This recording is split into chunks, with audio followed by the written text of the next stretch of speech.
Come on in. Welcome to Addled Out, where we talk all things Survivor. My name is Luke, and today we're taking a look back at my Survivor 46 preseason cast analysis. Before every Survivor season, I dig through the preseason interviews of every single new Survivor player to deliver to you my expert opinion on how each player that season will play, who they might align with, and how they'll generally perform in the game.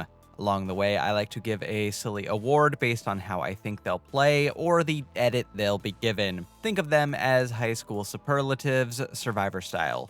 Most likely to win, most likely to be voted out first, and so on. Most people would leave it at that, but on this channel, we hold ourselves accountable. At the end of each season, I like to go back and take a second look at my initial cast assessment to see how right, or wrong, often wrong, I was. As I re-examine my initial preseason thoughts, I'll give myself points based on how accurate each assessment was. I'll give myself a full point for each player I more or less read correctly, half a point for players where I got some things right and some things wrong, and no points at all for players I completely misread. We'll be going in boot order, so there will obviously be spoilers for Survivor 46. As always, we'll consider this a win if I get 9 out of 18 possible points, and for 4 out of 5 new era seasons, I've hit my goal. Can I again? Will I win more points than Bhanu won heart? Or will I be more pissed off than Liz getting denied Applebee's? All that said, let's take a look back at my Survivor 46 preseason cast analysis.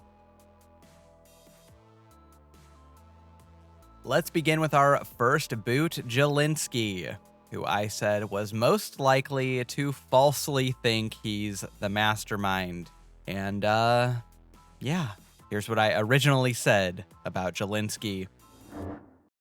Jelinsky's a young guy who wants to make his mark on Survivor. He wants to earn respect by making big moves, and he will think he's running the show until he learns the hard way that he's not. Jelinsky is self-admittedly arrogant.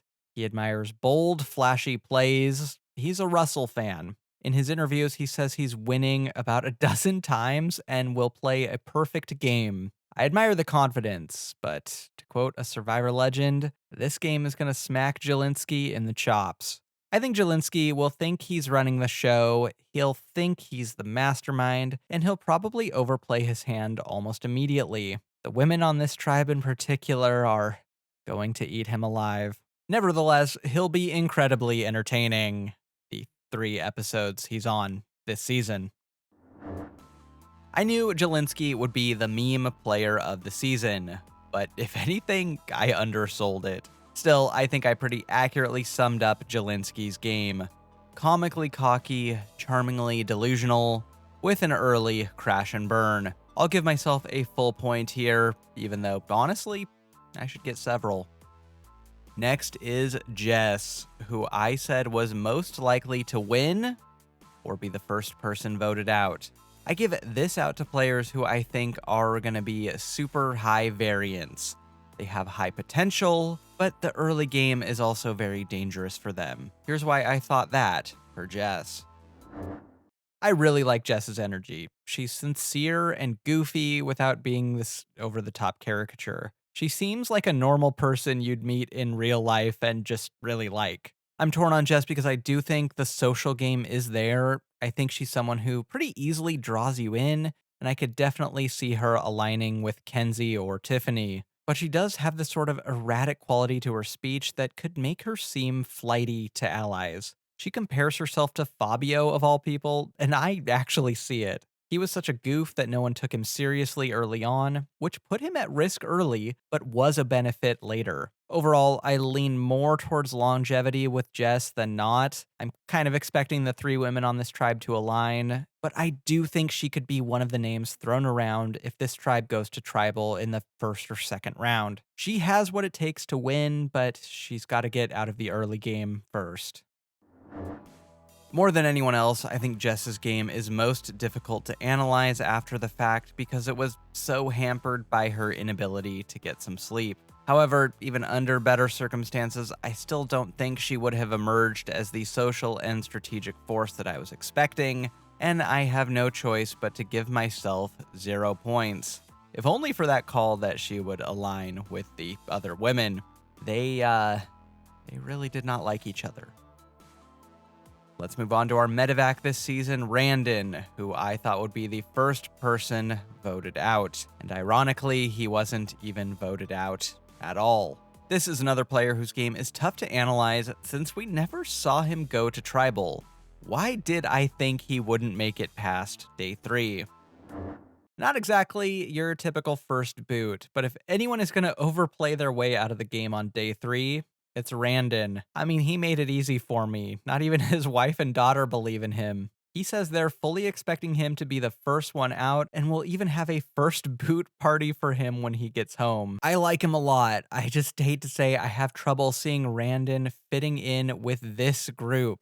He even acknowledges that the social side of things is stacked against him. He's a little rough around the edges. He's kind of got this tough guy exterior, and I just wonder who on his tribe he will connect with. On top of that, he intends to play a really risky, bold game where he's going on these journeys, hunting for idols, and I don't think he'll be shy about it. I think if Randen can just chill for a bit and hope his tribe misses the first few tribals, he can build the bonds he needs to, then go idol hunting. But otherwise, he may be having that "you're number one" party with his family soon. My read on Randen is another one that's tough to grade. He struggled in the social game, but he wasn't as much of a bull in a china shop as I thought, but he also never needed to be since he never went to Tribal. I don't know, half a point. He was on the outs, but Nami never had to put pen to parchment. Still, had things shaken out differently, he's probably one of the first 2 boots from this tribe. I don't know. Hope that arm's feeling better.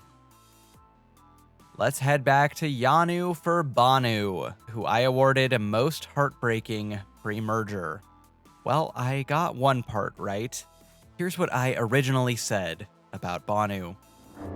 Bhanu has this infectious positivity to him, just like Nasir, and he's probably the most enthusiastic player this season. He has so much energy, which makes him stand out so much that I feel like he is in a lot of trouble if Yanu goes to Tribal Council early. Bhanu's strategy going into the game is to just ride the wave early on and go where the game takes him. It seems like he wants to play a little more passively, which I'd say is smart if I believed it. This guy is a human hummingbird. He has Sifu levels of energy, and you're telling me he's just going to lay back and ride the wave? I don't see it.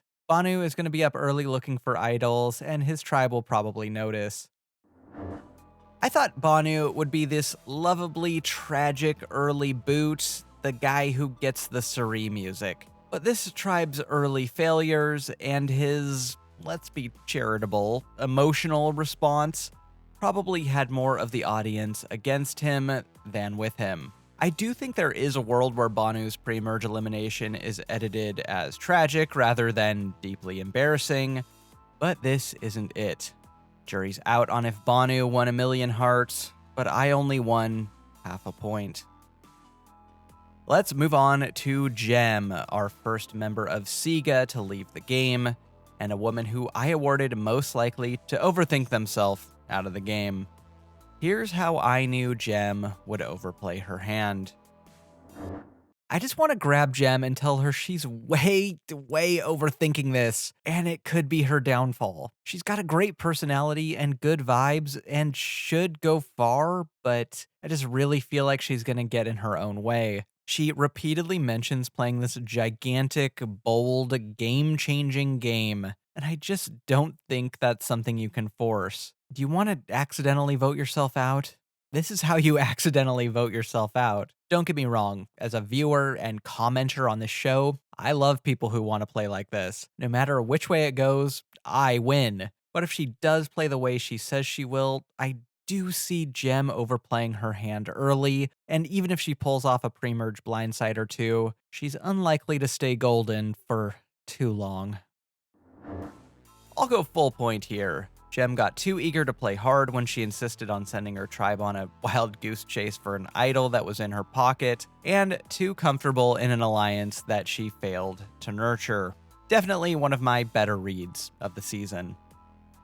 Next, let's move on to our Earn the Merge victim, Moriah, who I said was most likely to, oh boy, be a secret challenge beast. In my defense, I thought this because Moriah was literally on Wipeout and won, but Moriah specifically had a segment dedicated to how she can't even jump, so challenges were not her forte. What else did I say about Moriah preseason? She'll be low-key good in the challenges. She's been 3D printing puzzles and practicing word scrambles. She's ran a marathon, and it appears she was on Wipeout a few years ago and won, I think. This is the smallest tribe physically, and I think Moriah will be pretty valuable in the early game challenges for them. And if she makes it to the merge, I could totally see her winning individual immunity a time or two. What makes me more confident in Moriah is that she's both analytical and social. In her day job, she's making Google Sheets all day, but there's also a huge element of politicking in politics, obviously. You have to be both facts based and emotionally manipulative at the same time, and I really get that Moriah has mastered that art. She says she'll play hard and take big swings, but only when they're necessary. A lot of players here want to tick the Survivor checklist, but Moriah wants to take things day by day, set up the pieces on the board to her liking, but she won't be afraid to get dirty if her back is against the wall. I'm anticipating a pretty deep run for Moriah and at least one Parks and Rec reference in Confessional. I thought Moriah would be great in the challenges and a calculated risk taker in the game, and she was neither, with her inability to win the Earn the Merge challenge and her subsequent passive gameplay, ultimately leading to her downfall. Easy 0 points for me here, but on the bright side, Moriah's early ouster made it easier to tell her and Liz apart. Next, let's look at our final pre-juror, Tim, who I said was most likely to be the class clown. Okay, it's easy to see Tim as a goof. I mean, he picked Shamar as the player he's most like. That's objectively funny. But what else did I think? I think on paper, Tim is an ideal candidate for Survivor. His strategy is sound, too. He wants a ride or die, but he wants to poach that person from the bottom. He's eager to find advantages, but not so eager it will be detrimental to his game. I do think Tim's here to win, and willing to adjust his pace fast or slow as need be. My only trepidation with Tim is that he's a very over-the-top person. He just naturally speaks at a really high decibel level, and he's got this goofy, kind of perma-stoned energy that could be a bit of a double-edged sword if his tribe's growing weary of living with a cartoon character. Overall, though, I think this is a good tribe draw for Tim. He's more good vibes on the good vibes tribe. Unlike his eyeball idol, Shamar, you can pretty confidently mark this guy down as making the merge. I was as high on Tim as he constantly looked in the game, but I do think that, like a lot of Sega, he just got too comfortable and never really blossomed into the player I thought he could be. I'll go half a point here. He was ride or dies with Ben to the detriment of his own game, and he did kinda lay low on Sega early on like I thought he would. But he was hardly the merge lock I anticipated, and he was completely unable to shift his game into high gear when he needed to. Let's move on to Soda, who I thought would be too nice for Survivor. Oh man. So I thought Soda would be this over-the-top, bubbly person who would lack the killer instinct to play this game. Here's why I thought that Soda's game would go flat. She is as sweet as the beverage bearing her name, but I unfortunately see her less as a Coca-Cola and more of a Pepsi Blue. Soda's strength is her personality, and keeping morale up goes a long way in Survivor. I think if she can just find her group and be herself, she could be good. But I do worry that she's going to be too trusting and too giving to focus on her own game. It could bite her earlier than later. I just very easily see a scenario where she's like a Survivor 42 Moriah and doesn't have the heart to fight hard for her game and really kick people under the bus when her back is against the wall. Maybe this is why she chose Survivor 42 as the player she'll play most like. More than any other time since I've been doing these cast assessments, I want to be wrong here. Soda is such a warm presence and full of humor and heart. She is an ice cold glass bottle of Coca Cola on a hot summer's day. I'd hate to see her fizzle out like Crystal Pepsi. This is why I like looking back on these original cast assessments. It's really fun to be this wrong. I think Soda did have the good energy I thought she would, but at least half of her tribe hated the camp counselor thing. And contrary to what I thought, Soda was a pretty assertive player in the game. Definitely not too nice for Survivor. So I'll go ahead and give myself 0 points, unless Soda wants to snatch one out of Venus's hands for me. Next, let's look at Tevin, who I said was most likely to win the Sia Award. This is some Survivor inside baseball, but the musician Sia is a huge Survivor fan and gifts one or more players $100,000 each season. I thought Tevin would be Sia's fave, but what else did I think? Tevin is going to be a major fan favorite. He's just so fun. Just cut him the check right now. Anything's possible, but it's hard for me to imagine him going early. He's got that country in him where he'll be able to handle the elements, and I think he'll have easy allies on this tribe in Liz and Soda. I think he'll fulfill that social butterfly tribe cheerleader role well. If he's out early, it's on him. I do think he has this instinct to overplay that he needs to suppress.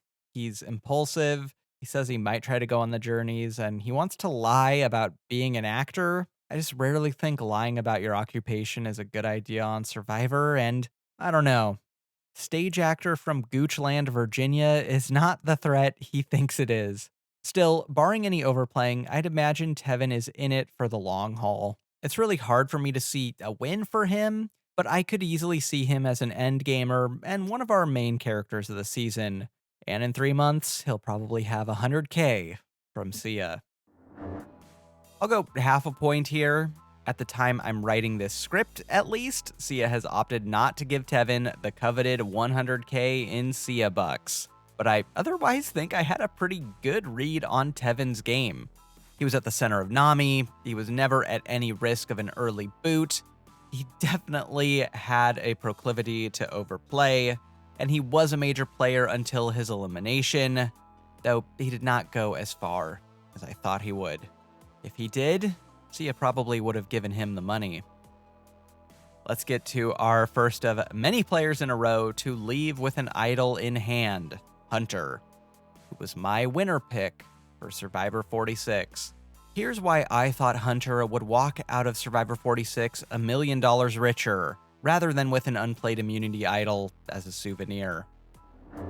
It's genuinely hard to see a single red flag for Hunter. Physical, but not too physical. A student of the game, but not overtly threatening. Charming, but not overbearing. Hunter just seems like he was built in a lab to be the perfect new era Survivor player. He's got the discipline to say he doesn't want to go on journeys or get advantages early, because he says in the new era, half the time they're more curse than blessing. He trusts in his own social game. He really seems able to find those little random things he can connect with others on, but also the little things he can use to kick others under the bus.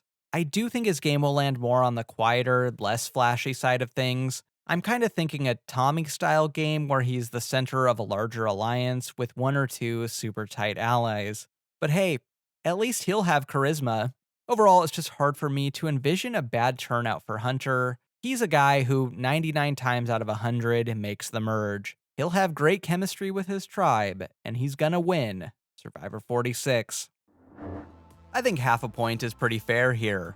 Hunter obviously did not win, but he had a solid social game built on those little connections.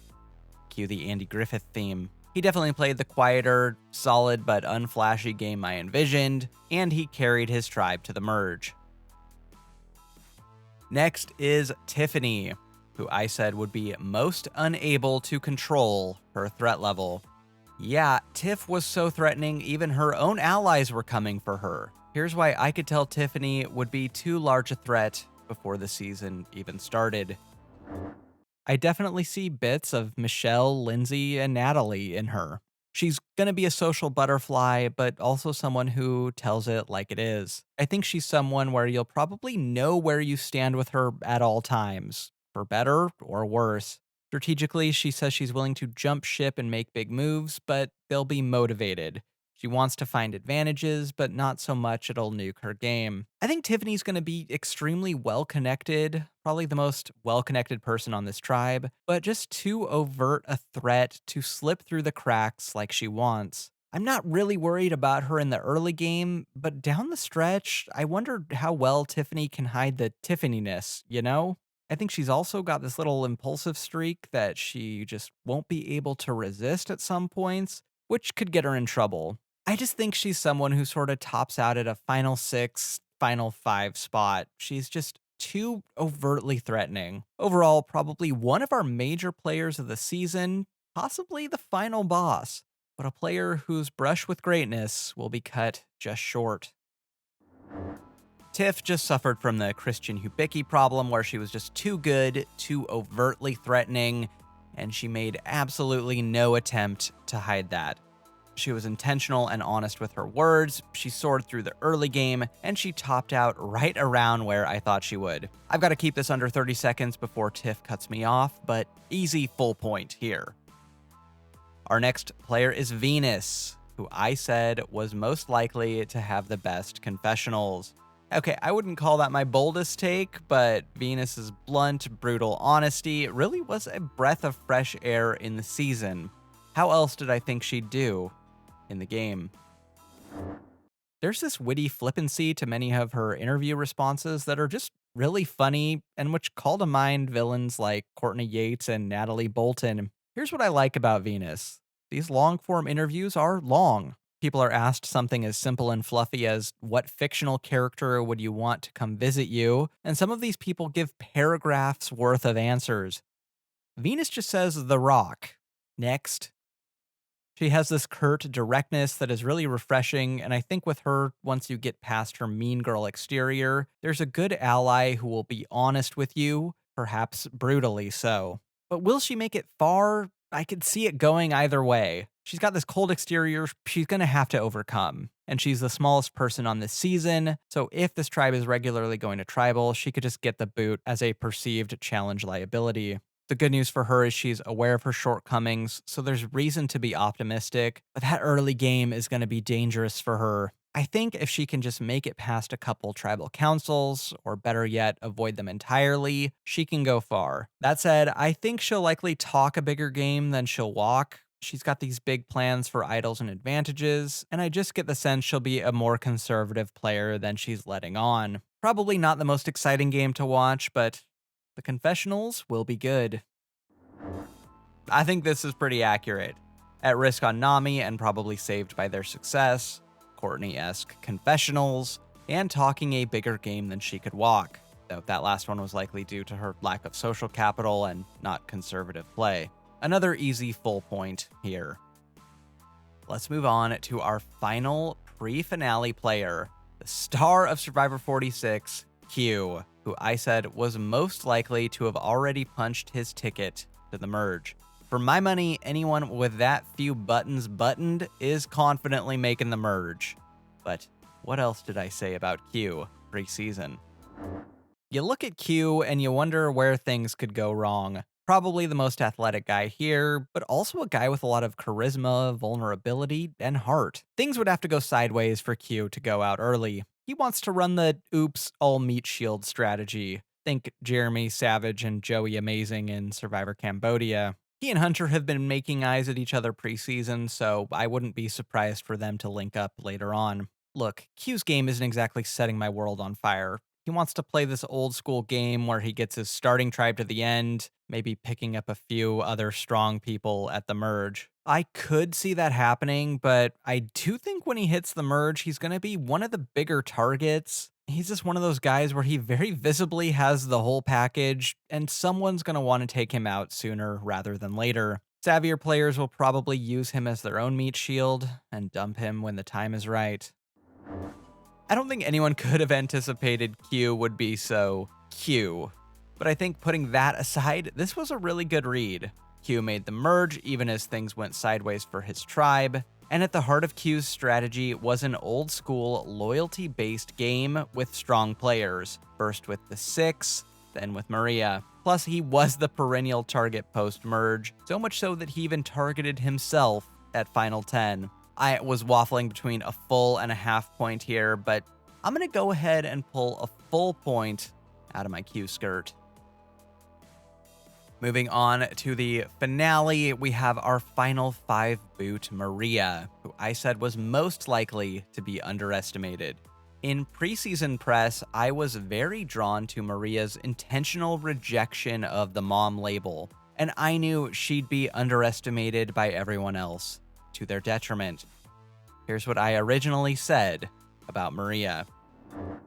Moriah is a low-key threat that I think will be foolishly underestimated in this game. I feel really good about Moriah's chances, honestly.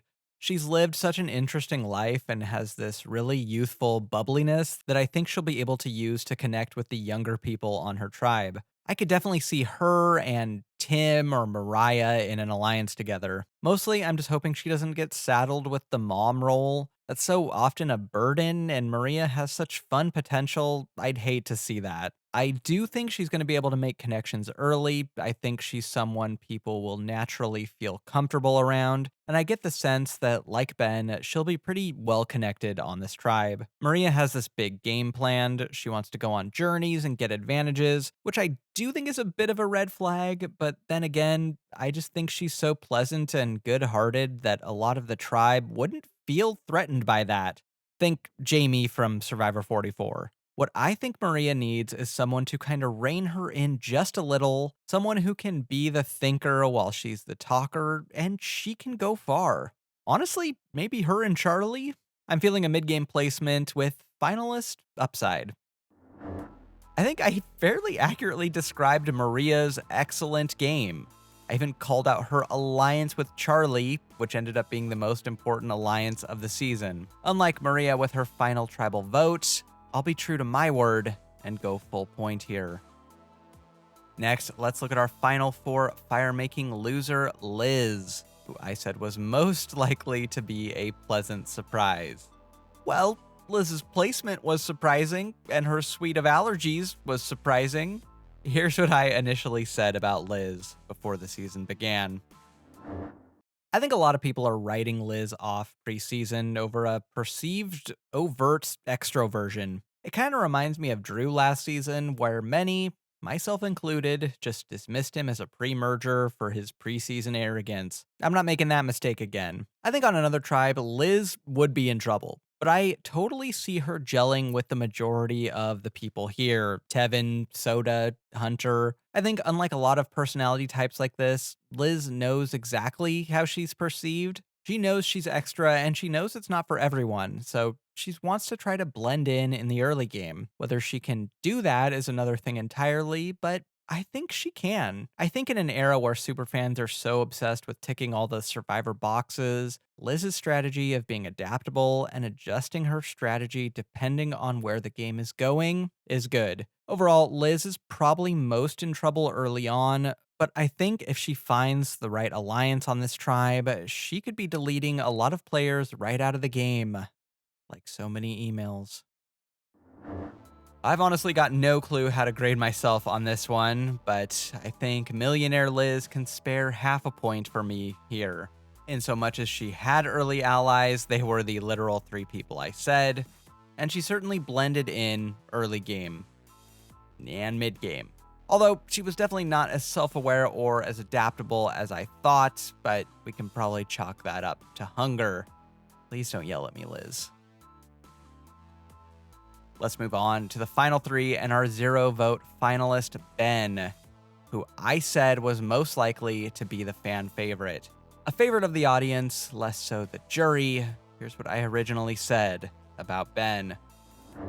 It's hard to hear this guy speak and not love him. If I could describe Ben in a word, it's sincere. This guy uses shred as a verb, noun, adjective, adverb, and I think it would be easy for Ben's rocker shtick and talking about shredding to get tired if he was cynically playing a role. But Ben's so earnest that it's just incredibly charming. He's a huge character, but he's not playing a character. He'll be that rare person on Survivor where everyone, casual audience, the hardcore audience, everyone likes him. I'd be really surprised if he doesn't make merge. He'll have no trouble making friends on his tribe, and I think he'll probably be the best connected person here. I feel like all roads will lead back to him early on. This is the kind of ally where you find an advantage and you're just so comfortable with him that you share it. I do think Ben will land more on the social player side of things than strategic, and like Caleb in 45, I think the charm will be just too threatening down the stretch, and he probably tops out at around a 7th or 8th place finish, but he will shred every step of the way. Venus was the Twitter favorite, Q was the Reddit favorite, and Hunter was the Facebook favorite. But I'm standing by my initial read here. Most everyone watching at least liked Ben. He wasn't the favorite anywhere except maybe the Guitar World message boards, but he was definitely a favorite. I was only half right on his game though. I did have the social side of things, but if anything, his threat level decreased as the game went on, not increased. I think I was half and half here, so that's half a point. Let's move on to our second place finisher, Charlie, who I said was most likely to be the superfan flameout of the season. Whoops. Charlie played the second best game of the season, but here's why I thought he'd be the second coming of JD. I think in terms of pure game savvy, moving the chess pieces, he's probably one of the smartest players this season. Here's my issue. Like a lot of new era players, Charlie is young and seems young on a tribe where everyone else has had a lot of life experience. As I've said before about players like this is not his fault, but it will be his problem in the game. He also kind of gives off Spencer vibes, a person he compares himself to. There's just this slight tinge of arrogance to Charlie, which he should be arrogant. He's super successful in real life, but on Survivor, on this tribe, the down-to-earth vibes tribe, that is dangerous. I do think Charlie tops out at this kind of perpetually on the ropes Charlie Brown style character. I really struggle to ever see him in any sort of power position. Probably first or second out of this tribe, but outside chance he could Spencer it and go deep. Let's just hope he doesn't follow the rest of Spencer's trajectory. Major miss for me here. Charlie wasn't arrogant, he wasn't Charlie Brown, he wasn't pre-merge. I did gather that Charlie would be good strategically, but I really did not anticipate that he'd also have the social game to pull off his moves. Sorry, Charlie. Easy 0 points for me. I'm chalking this one up to my anti-Taylor Swift bias. Finally, let's take a look at our winner for Survivor 46, Kenzie, who I initially said was most likely to be hated by the Facebook audience. Okay, I won't lie, I kind of checked out on keeping a pulse on the Facebook fans' opinions halfway through the season when I saw one of them whine that 46 wasn't real Survivor like, quote, Redemption Island. So I'll just assume the early game hate for her continued. Anyway, here's how I assessed Kenzie's game. Confident to the point of cockiness, woo-woo vibes, and super into Survivor's diversity initiative, Kenzie is your average Facebook commenter's worst nightmare. Again, I think she's great, but if any of this makes air, the casual audience is going to despise her, and she could not care less. I'll be honest, I'd be shocked if Kenzie doesn't go far. I think she's going to be an incredibly dangerous player in this game. As a hairstylist, she's just naturally charismatic and socially savvy. She's smart, she's confident, but she's gonna play dumb. We just saw Jam Jam run the same playbook very successfully. She wants to trust her gut in the game, and I do get the feeling she has good game sense and is willing to take risks, but she's not so bogged down with Survivor trivia and minutia that she'll overthink things. Kenzie is someone everyone in this game should be afraid of, but they probably won't be until she snips them like a split end. I was confident in Kenzie's game, and even this seems like I undersold her. I knew Kenzie would play a confident, dangerous social game where she was able to blend into the background despite being one of the most overtly threatening players in the game. Though, as far as I can tell, the super casual audience's final tribal favorite was Charlie and not her. Still, I think this is a pretty accurate assessment of Kenzie's game, and I think a full point is fair for the Mermaid Dragon. Okay, I've tallied up the points and I have 10.5 out of a possible 18, easily clearing my goal of 9 and giving me redemption from last season's cast analysis failure. It was a preseason cast prediction of high highs and some low lows, but I think overall my most accurate predictions were probably Tiffany, Venus, and Jelinsky, and my least accurate were easily Charlie and Moriah. As I've said before on these, it's fun to be right, but it's also fun to be wrong. It's exciting to have your preseason expectations completely upended, at least for me. And I can't wait to do it all again next season. Got nothing else for you. If you don't want to miss future Survivor cast assessments and reassessments, like and subscribe and I'll get you more Survivor content just like this. Until next time, don't get idled out.